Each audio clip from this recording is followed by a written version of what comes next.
covering this NATO summit in Washington and this impending Joe Biden press conference where he is likely to face questions from media across the world. It's been delayed, coming up at around about 9 a.m, we believe, our time. Let's bring in our resident American in Oz. Sarah James joins us now. Good morning to you. Incredible scenes here in Washington, Sarah.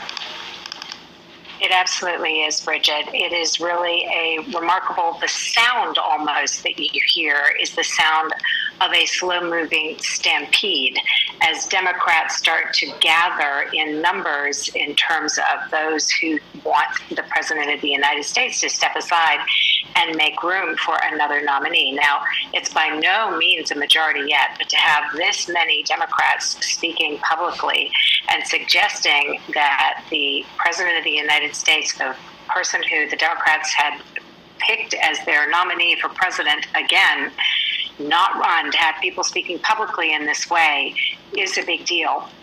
I think another piece that we're going to look for here, Bridget, is the fact that after a lot of focus is rightly on the press conference.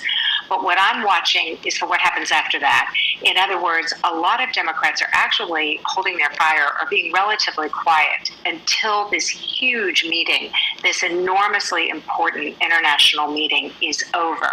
The point right now is to let the president be strong. The Democrats believe this. And then sort out the domestic issues, then figure out what they're going to do with their convention, which is only a matter of weeks away. A couple of days ago, we saw Nancy Pelosi's make quite significant comments where she said we're waiting to see what it's a decision for the president to make. Do you believe that was an indication of Nancy Pelosi sort of signalling to the party, we're watching this, we're aware? She later walked back those comments, but in a sense, she'd made quite a strong statement. Absolutely agree with you. I mean, the reality is we're not talking about a political neophyte, are we? We're talking about Nancy Pelosi, who is the former Speaker of the House and one of the most shrewd political operatives ever. And when she said that, let's make it clear, the president had made a decision. He said, I'm still running. So what she's saying is, are you sure you don't want to decide again? Maybe make a different decision? And we're waiting for that decision. I mean, that's signaling without any question. Now, she left it open for her to support whatever decision it was he makes. But I would read that as, again, her being a savvy political insider, her saying, we know the decision you made. We really want you to think about that again and maybe arrive at a different result. And then, of course, coming on top of George Clooney, an actor, of course, but somebody who's been a real example of the class of donors who get behind Democrats and bankroll these phenomenally expensive and lengthy races.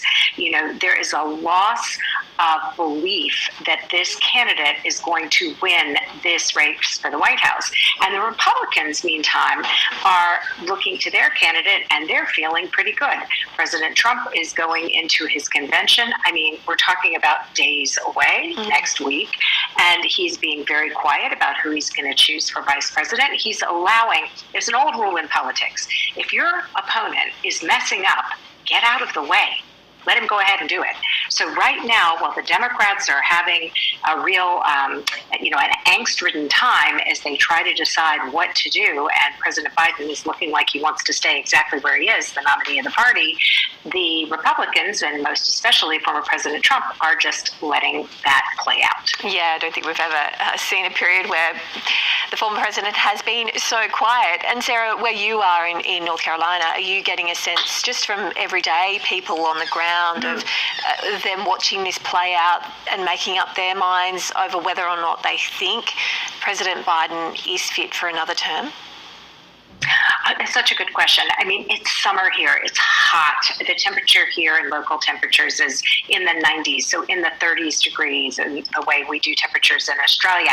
And so people are out having barbecues. They're going to the baseball games. But yes, they are talking about it, and they're wondering what's going to happen. And that is unusual. You wouldn't expect most Americans to be having these thoughts or conversations in summer before the conventions, because this is all settled news, right? You're just waiting for sort of the glamour, the pageantry of these of the conventions when all the party members get together and there's all the hoopla.